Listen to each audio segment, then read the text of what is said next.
And solar flash update for August 23rd, 2024. Are you ready to exit 3D Earth? And here's a question for you. Should you convert all of your bank dollars to gold and silver? As always, my suggestion is to question your reality and then change it, because 5D is coming for Earth and nothing can stop it. Hello and welcome back. This is Mahadeva the Thunder Wizard. Alright, so the solar flash is in full swing. As you know, the solar flash is not an instantaneous event. It is there might be an instantaneous terminal event which will shift things. My personal hope is that there is. If I have anything to say about it, that's the way I'm going to choose to do it. My hope is that what will happen is that the solar flash series of events which has been happening since December of 2022, that should continue and continue to wake people up and continue to shift the world around until people are ready to leave this third dimension, or at least, a good number of people are ready to leave. And then my hope is that there will be a final solar, what the deep state calls the sneeze, that the sun is going to sneeze, and there will be a big instant expanse of solar energy which will hit the Earth, and it will be, I'm hoping, it will be big enough that everybody will see it, and that they'll have time to mentally prepare as they can see it coming as it hits Earth. My favorite description of somebody who described a vision of it was that it was like a rainbow cloud that was billowing, and it was, you could see it coming for you. And then when it hit you, it completely changed on every level, and it was massive. The shift was massive. And so those that were prepared for it handled it. Those that weren't ready for it, it was traumatic, but the other people could go and help them. My hope is that event is what creates the harmonic shift. It's very important. I'm going to talk about it more and more on the channel, but I recommend that everybody go and research the Flower of Life, specifically the 64 spheres of the Flower of Life. A lot of people are beginning to talk about it, and they don't realize that there's a science of this. This is what, in case you want to know, this is what the Mao Shan energy practices are built on. They're built on these 64 spheres, which is the substrata of all manifested reality. So, as I understand it, there's going to be 3 octaves of Earth,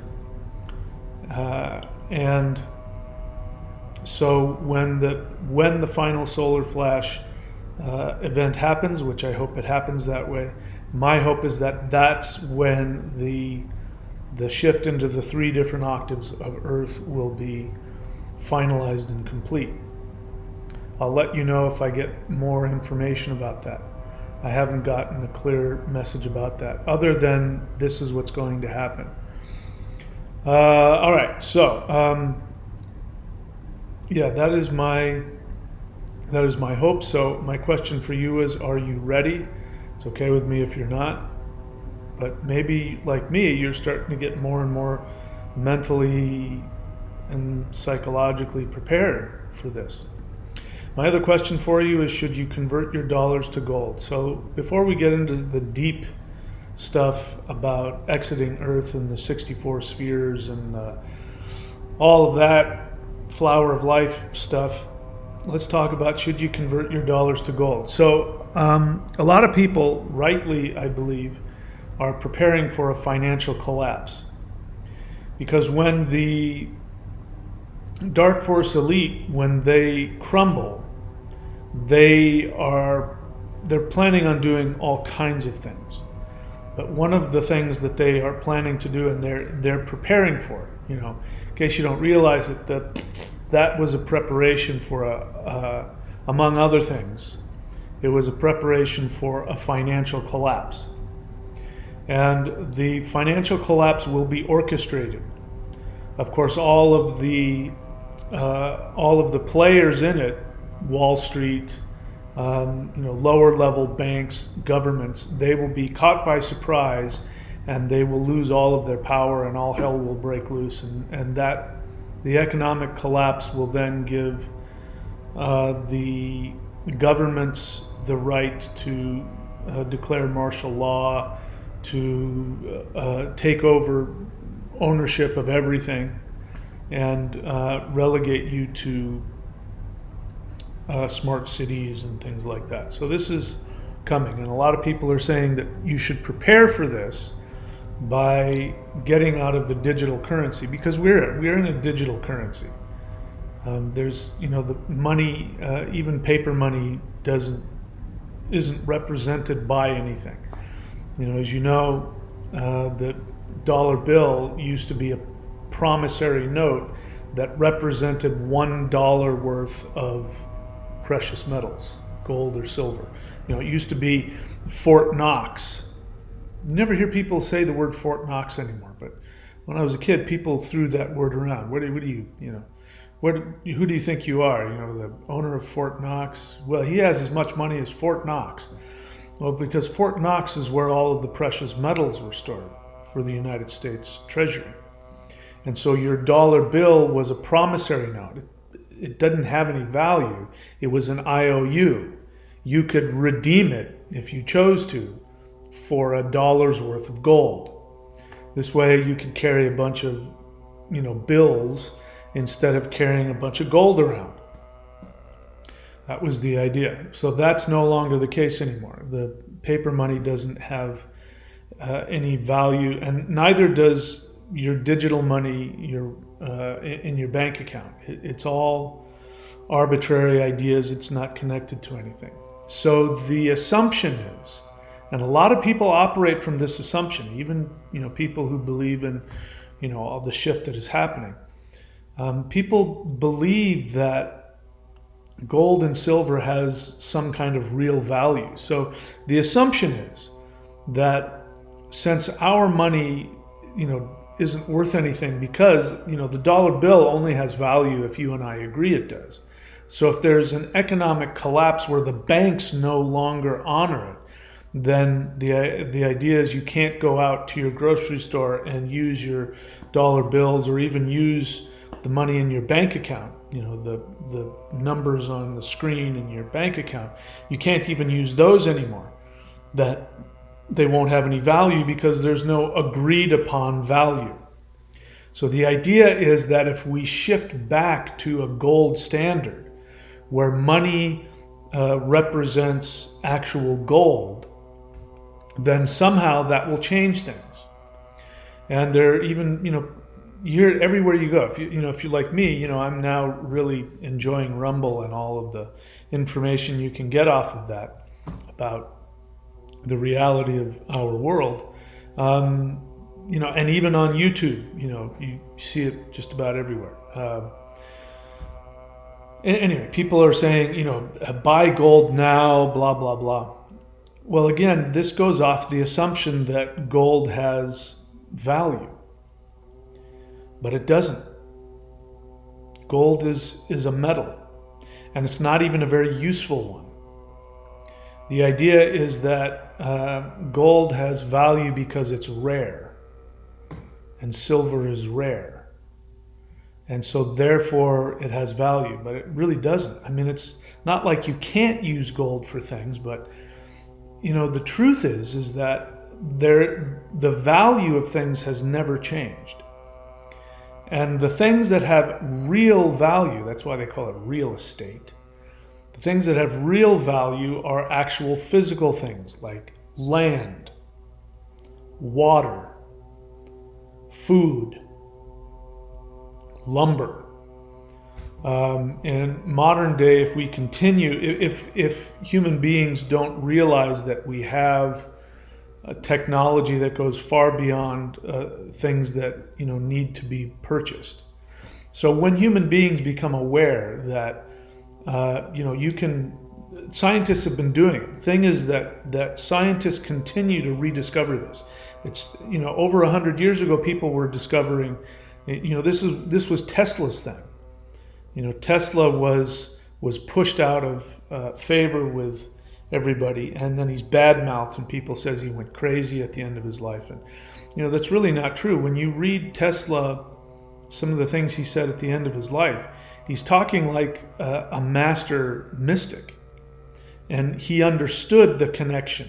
He was able to bridge the gap of what we operate from two-dimensional mathematics in our world, which is it's incomplete, of course, and he was able to bridge that gap between two-dimensional mathematics and two-dimensional geometry and see that there was a consciousness. So when you listen to him talk about math and science, he talks like a mystic, and that's why the mainstream science says that he went crazy at the end of his life. And of course, he did discover how to do all kinds of things, but he's only one. There are many scientists. I mean, if a Tesla had shown up in the 1950s or 60s, he never would have come to the light of day, because when he was around, they were just figuring out electricity and how to use that, and so he was part of that electric revolution, which then was taken over by the elites and is used. And how much money do you spend now in 2024 spending for the electric company to give you electricity? You have to pay for it. But there is technology that has been continuously rediscovered, and every time that it is, and somebody's stupid enough to go public with it, they end up being physically deleted, and their invention ends up going away. I mean, it's happened in my life numerous times. Anyway, but we have the technology. Something as big as a matchbox can power an entire city. It takes energy directly out of the air, and it's completely renewable. And so, but there's no money in that, so we haven't been given access to that. The moment that people realize that, then of course that's the biggest one. If you want to know the biggest one, that's it. The moment that human beings realize that there's technology available for everybody to have access to all of the energy that they want to power their vehicles, to power their homes, that's where they make most of their money, off of electricity, off of gas, off of gasoline, all of that. And of course, we have vehicles now that don't need to be powered by jet fuel or any of that stuff. And this has been going on for a very long time. So that's where that has value to us now, because we don't realize that there's technology that goes beyond that. The other things that have value, like I said, land, farmable land, and water. So I don't know if you realize it, but behind the scenes, the government is seizing up all of the water rights. And I shared with you, and this is just one example, I shared with you a while back that I came across an article that this is just in Oregon, people who live in Oregon, and there's a lot of beautiful land out there. People live out there, and people have had the right to have access to water and all that kind of stuff. And even if you just have a home and you have a backyard garden, you've got tomatoes and potatoes and whatever, and maybe you just want to have some organic vegetables in your backyard. Well, what's happening now is that The government is showing up and knocking on people's doors and saying, you have to get rid of your farm. You're taking up water. People are like, what are you talking about? I just have like a backyard garden. No, that's a farm, and you're not zoned for that, and you're stealing water, blah, blah, blah. So they're taking up all of the water. There are billionaires, as you know, very famous ones, that are buying up all of the farmland. I just recently came across an article about a farmer, I don't know in what state, it might have been in California, who said that testing his soil, he found that there was, I can't remember the exact ratio, but the level of aluminum in his soil had gone up incredibly, like huge amounts.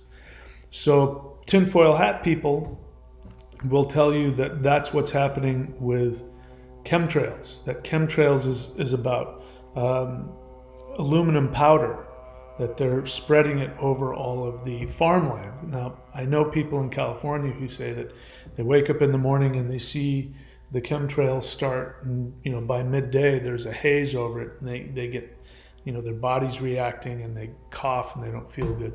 Well, that's because there's microscopic aluminum dust that's floating down. This is what's happening with these fires that can't be put out. The aluminum dust is such that it becomes a super fire.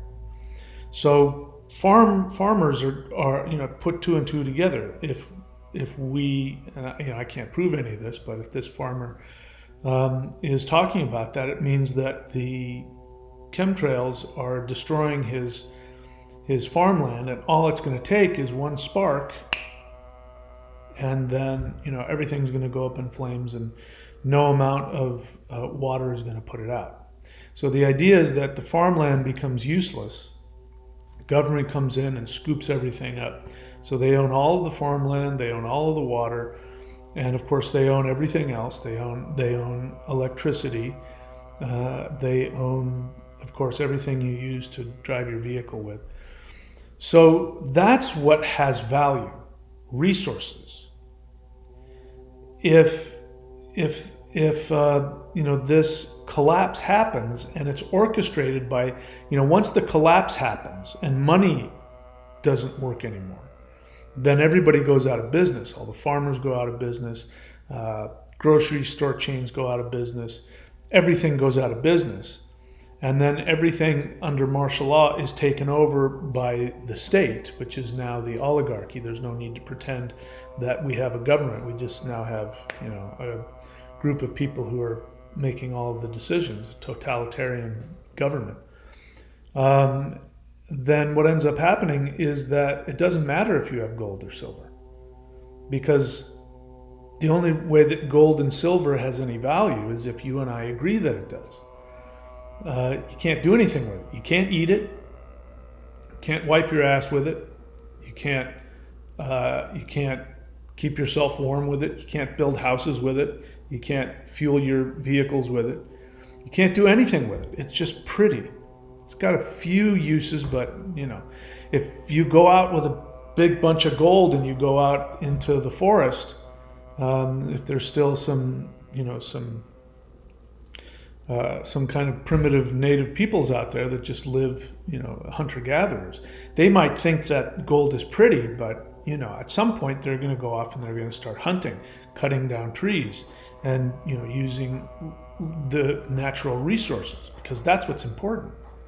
Remember what happened when Europeans came. They didn't trade gold and silver with natives. They traded in things like, that was valuable. They traded furs and other things like that, and weapons. Those are the things that you need, the stuff that you need to be able to live. So I just kind of want to point that out. It's, even if, let's go another step further. Let's imagine that this happens, this collapse happens, and for some reason people decide that gold and silver have actual value. Well, it's not going to change anything, because what's happening now is that the powers that be are hoarding everything. They're they're continuing to gain access to everything, and they're hoarding everything. And once they, this is what powerful people do. They have all of the resources, and then you have to do what they want. The same thing in prison. You got to have cigarettes to be able to barter. And the guy that's got all the cigarettes, he gets to tell you what to do. So even if gold and silver had actual value, it's a physical thing, and somebody stronger can come by and steal your gold and your silver. So it's not like somehow having gold or silver makes you okay. I mean, you can stand there with your submachine gun and try and protect but somebody's going to come along with 2 or 3 machine guns, and they're going to take it from you. So it just ends up creating the same scenario. It's just this symbolic value. So the idea that, gold and silver are physical things, they're not actual things of value. They don't have any value to them other than they're pretty, and they can be used for ceremonial knives and goblets, and that's about it. Can't really do anything else with it.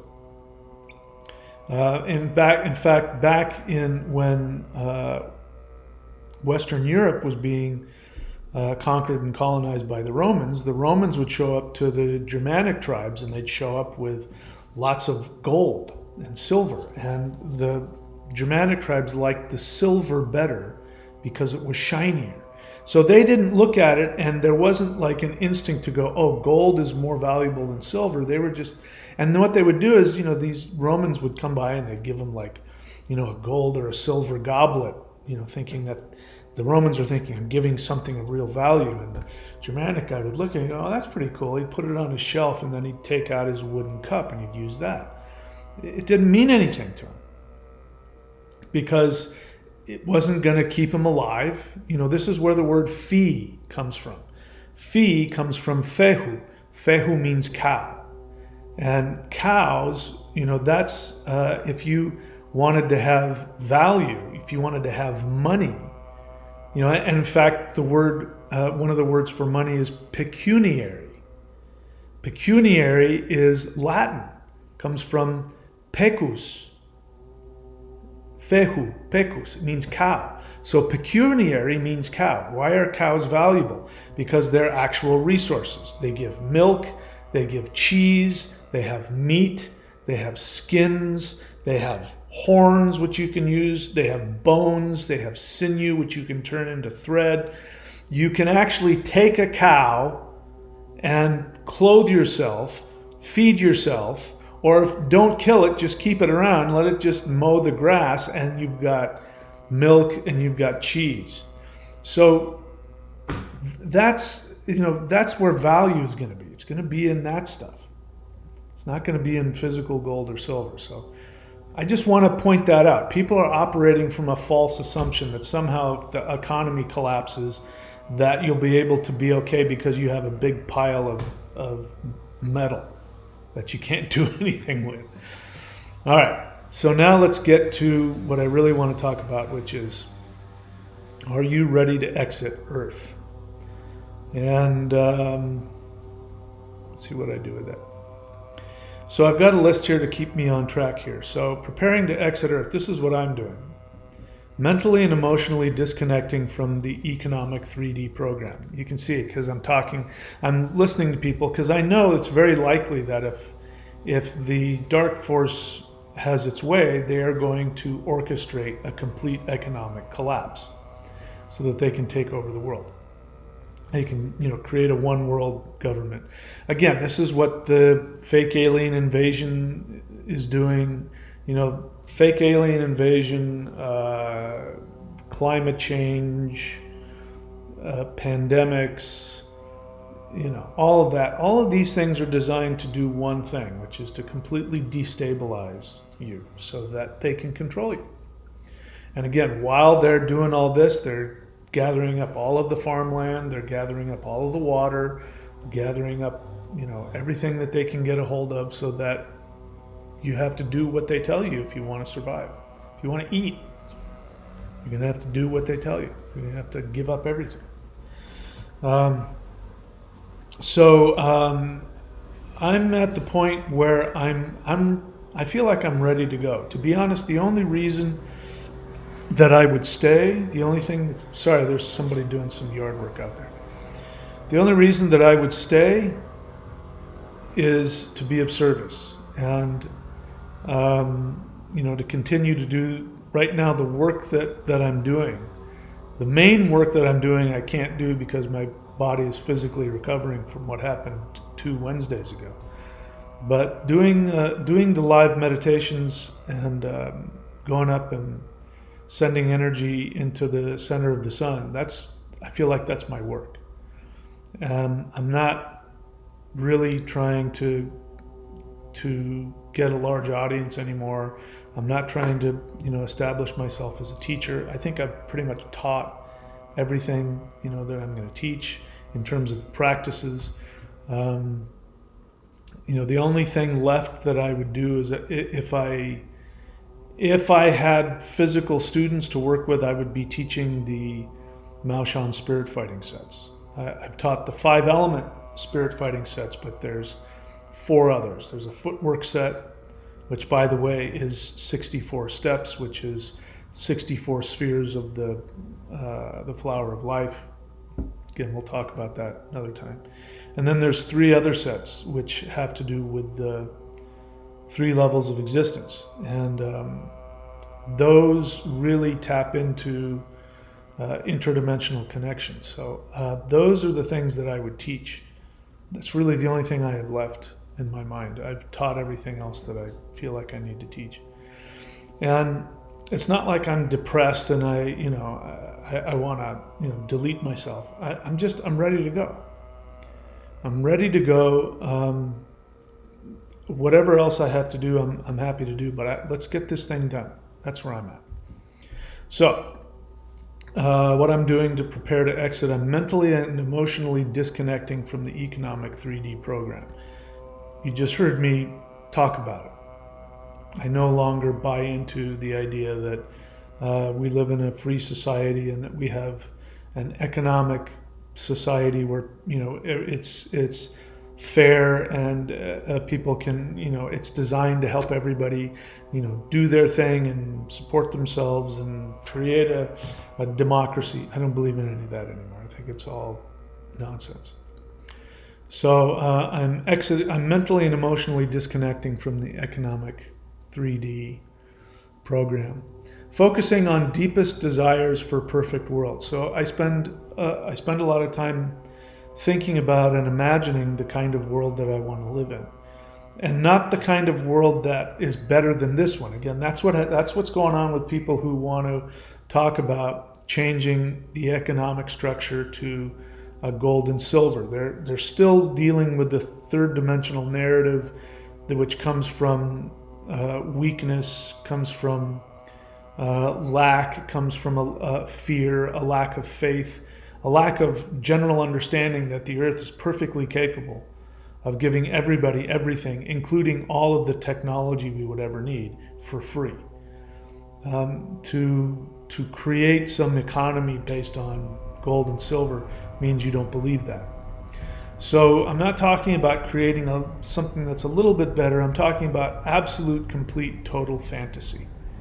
Utter fantastical fantasy that goes beyond anything, or goes deeper than science fiction or fantasy. Living in a spiritual world. Because now I know that's what the universe is. The universe is a spiritual, conscious place. It's not this third dimensional illusion that we live in. So I'm focusing on my deepest desires for my perfect world. I'm choosing to expand into the interdimensional messages and visions, which I've been sharing with you. Completely fantastical, totally unbelievable. Not literally true in the third dimension. I all the things I told you that I was told that I am and have, I have no third dimensional proof for any of that. So it's not happening here in 3D.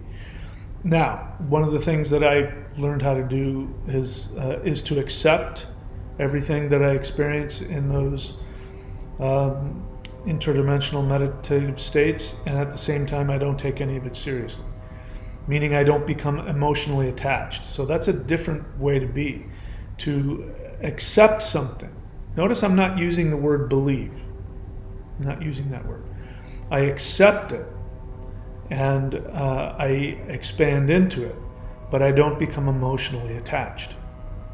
And that's a very different way to live than I've ever lived before. Let's see, what else? So choosing to expand into my interdimensional messages and visions. So I continue to accept. Okay, why do I say that I accept it instead of believe it? Because I came from a Christian background, and the whole point of the Christian religion was that you had to intellectually believe in something that you couldn't prove. And not only that, you had to believe things that were completely irrational. So that's different than things that are completely fantastical. Because the things that I'm choosing to accept are very fantastical, but they're not irrational. For instance, believing that God created first that human, one of the first things that Christians will do, they used to, when I was a Christian, when you wanted to convert somebody, you went around with this thing called the 4 spiritual laws. And really what they were is that they were assumptions, and they were a way of programming somebody. As long as you could get them to accept the base assumption, then you could build on top of that, and the reasoning was self-expanding, and it was hard to avoid it. This is the problem that people get into when they try and argue with religious people, because religious people will have a religious text, like Christians will have the Bible, and they will want to get it. They will want to get you into an argument about what the Bible really meant, or what Jesus really meant when he said whatever. Once you're in that, they will always win, because the whole thing is set up that way. So Christianity is based on a belief. If you believe that God is separate from mankind, now the Bible is very clear about that, and a Christian will be able to prove that by using the Bible as an authoritative text.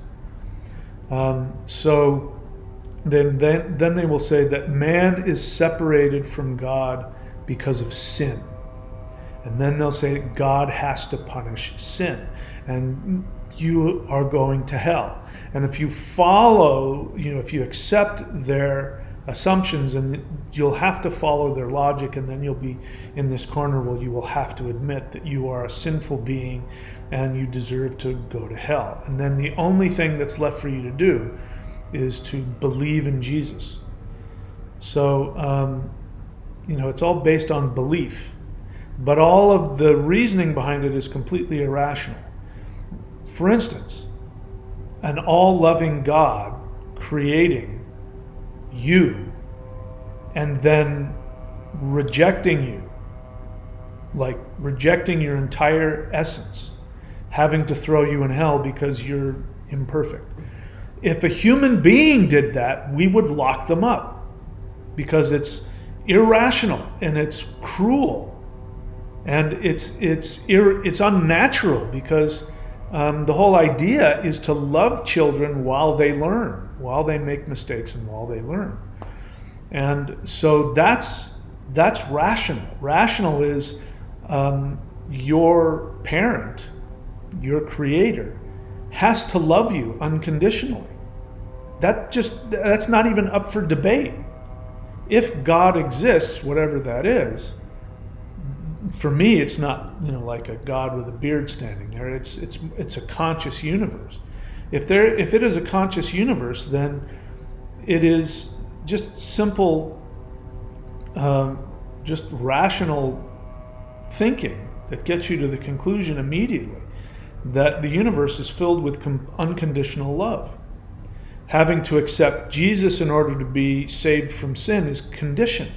That's a conditional thing. So right there, it doesn't make any sense. So how did I get onto that? Choosing to expand into interdimension. Oh yeah, because what I was saying is that believing in something fantastical isn't the same as believing in something irrational. So the Bible is fantastical, but it's also very irrational because it's filled with hate, and it's filled with judgment, and it's filled with violence and murder coming from the creator of the universe. So it doesn't make any sense.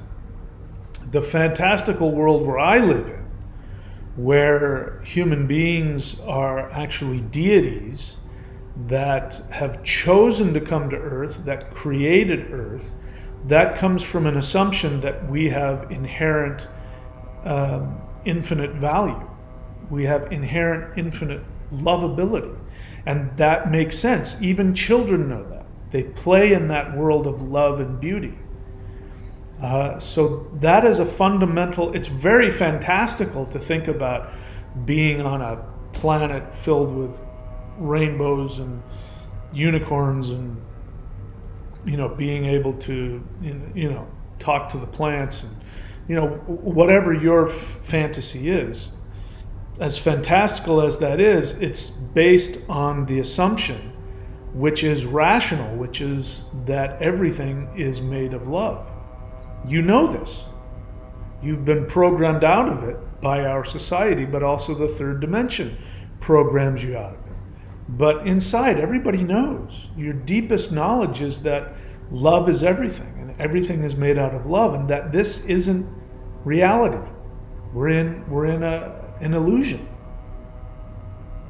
So expanding into things that are completely unbelievable in the third dimension. I'm continuing to do that, and part of that is I'm now coming clean with you guys, and I'm telling you everything that they, the light beings told me from the first moment I met them, and what they've continued to tell me ever since then. And so I expand into that, and part of that is not being a secret with it anymore and just letting everybody know. And again, I'm not attached to it. I don't have any need for it to be true or not true. And so I don't care if you believe me or don't believe me.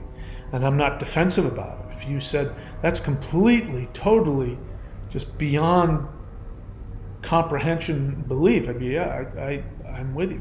I mean, that sounds crazy. I'd be like, yeah, it does. It sounds like I've maybe, a screw has gone flying out of my head. But I'm just telling you the truth.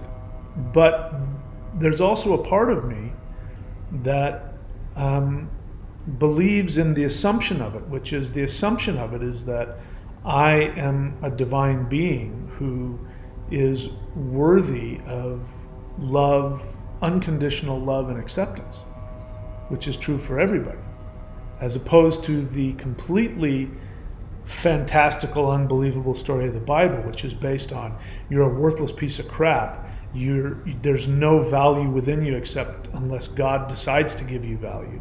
And unless God accepts you, you will be separated and you will burn in hell forever. Completely different assumptions, but both are equally fantastical in their own way. I'm choosing to accept the completely fantastical version of the things that I'm shown and I've been told, which means I continue to expand into that, to let go of my disbelief of that. Continuing to live the one commandment. So if you're new to the channel, again, you can go to my website for my books, which is michaelwilliamdenney, DENNEY.com, and there you'll find a book, The One Commandment, or the Shamanic Secret Commandment to a Perfect Life, the Shamanic Secret Commandment to a Perfect Life, and I tell you about the one commandment, which is to live your deepest soul desires. So I'm continuing to do that and to go deeper into that, because that again is the basis of the 5D fantasy. Because if you go deep into your desires, everybody, if they go deep into their soul desires, your truest desires are going to be very childlike and fantastical. Everybody's like this. So you're going to go back to, even the things that I do agree with in the New Testament, where you have to be like a little child. if to understand spiritual truths. You have to let go of your cynicism, which is really self-hatred, which is really shame. You know, our cynicism of this world is empty and it doesn't love us and you have to grow up, and that's shame. That's all self-directed shame. Those of you who believe in a cruel universe, it means that you hate yourself. So the more that you love yourself, the more that you realize the universe can't be cruel. You realize that nobody forced you here. You chose to come here to learn. So you're not being punished. We talk about that stuff all the time. Meditating on the flower of life. So it's that, I don't have a picture of it, but you can go look for it, the flower of life. And it's that very old diagram, which has all kinds of shapes in it, but it's made by taking 64 spheres and putting them on top of each other and then putting it in a two-dimensional representation, and you have people call the flower of life. So I'm going to be talking about that more, but again, the Maoshan practices, especially the spirit fighting practices, are rooted in that. And so for instance, what I came to realize, again, I've been doing this stuff, for 30-something years now. And one of the first practices I learned was called the 64 steps. And I haven't taught that yet because it's too complicated to do on video. But I didn't know what that meant. I knew that the 8-sided, the Bagua, or what I call the thunder wheel, the 8-sided circle with the 8 directions. When you put each one of those directions, you put another 8-directional sphere on top of that, then you end up with 64, right? Because 8 times 8 is 64. And so the 64 steps was the first thing that I learned. And when I did the 64 steps, I would be filled. I could feel something hit me and be like, what the heck was that? It felt really good. I didn't know what it was back then, but I'm realizing now it was higher dimensional energy. And so all of those of you who are doing the 5-element spirit fighting, some of you are getting back to me with how powerful this stuff is, and some of you are Qigong masters, Tai Chi masters, yoga masters, and you've never felt anything like this. Yeah, I know, because you're dealing with interdimensional power. So the power that you're tapping into is higher dimensional power, because that flower of life is those 64 spheres, which we could get into it. Pyramids, the pyramids are based on that structure. All of the structures that have power, including the circumference of the earth, the distance between the earth and the sun, blah, blah, blah, blah, blah. They all come down to those same mathematical components, which you find in the flower of life. So when you do the Maoshan spirit fighting 5-element practices especially, you are tapping into it. That's why you're feeling so much energy. You're feeling so much power. So I'm doing those, and I'm doing the 3 spirit fighting sets, which go even more. They take that same power of the 5-element spirit fighting and goes into even more, just unbelievable power. And I'm doing those practices with the intention of leaving this 3rd dimension, because I know that can be a way to do it. The thing about the spirit fighting practices, whatever you put your intention in is what you're going to get out. So if you do it for spirituality and for health, you'll get that. If you do the practices and then focus on what you want to manifest, you'll be able to manifest things.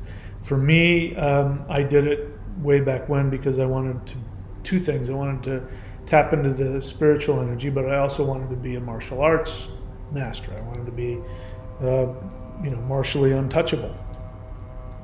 And I gave up that real quick because I got to a point very fast where, I realized, I could take anybody out and it would be nothing. So what do I do now? And I went into the spiritual part of it. Um, so now what I'm doing is I'm doing the practices, and I'm doing it with the intention of leaving, going to my 5D world.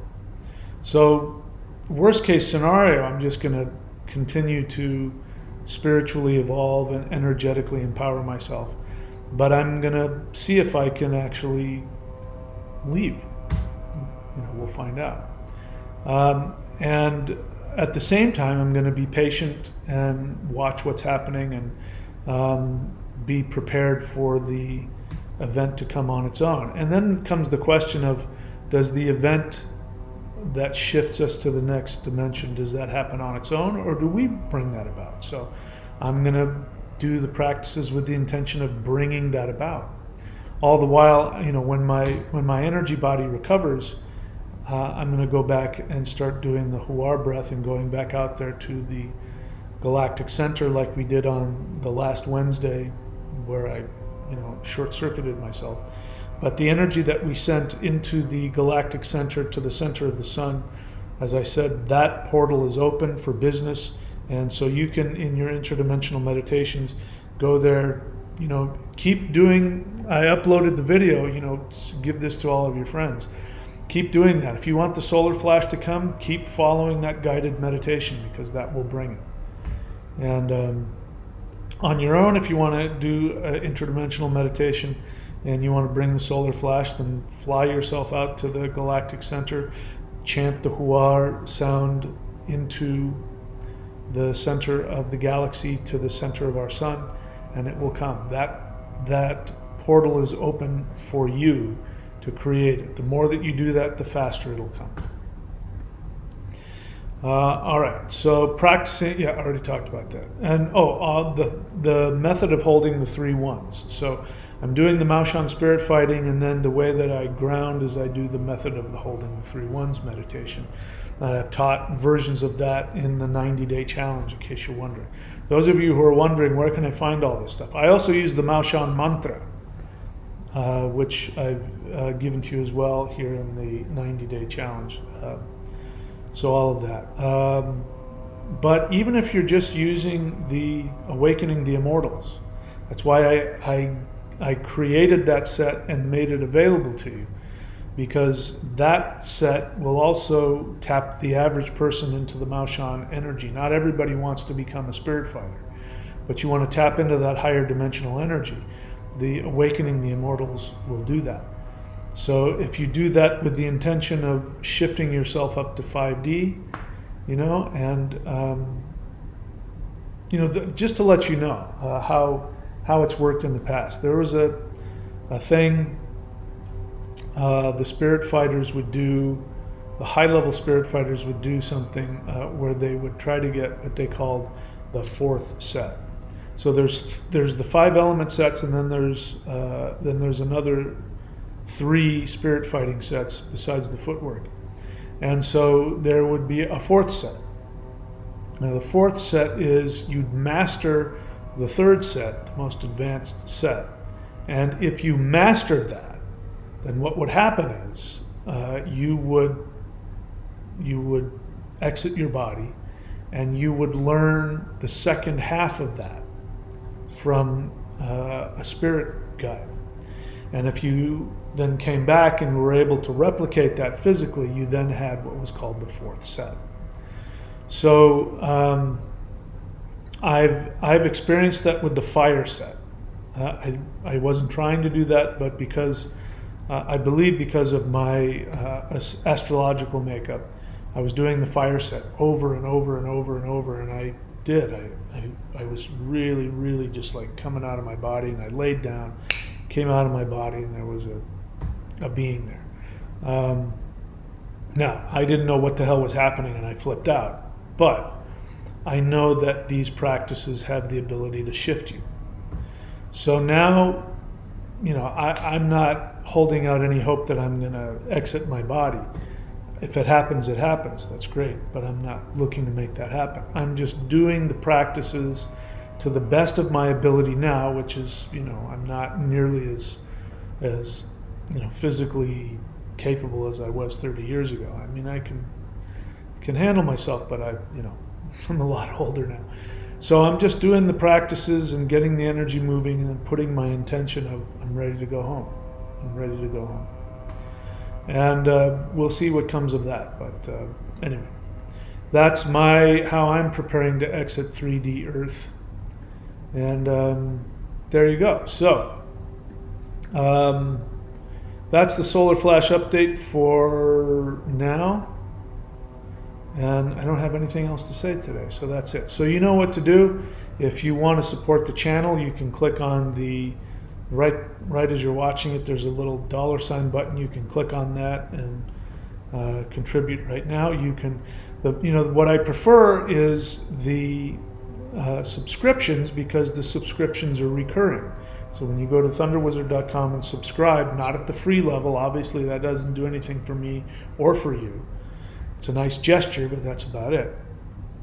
But the other tiers that are recurring, that recurring subscription payment is what allows me to pay my bills. And I am working now to pay off like 50 grand in debt. I'm really deeply in debt, and I am struggling financially. So the more that you contribute, as long as we're doing the 3D money thing, I really appreciate your help.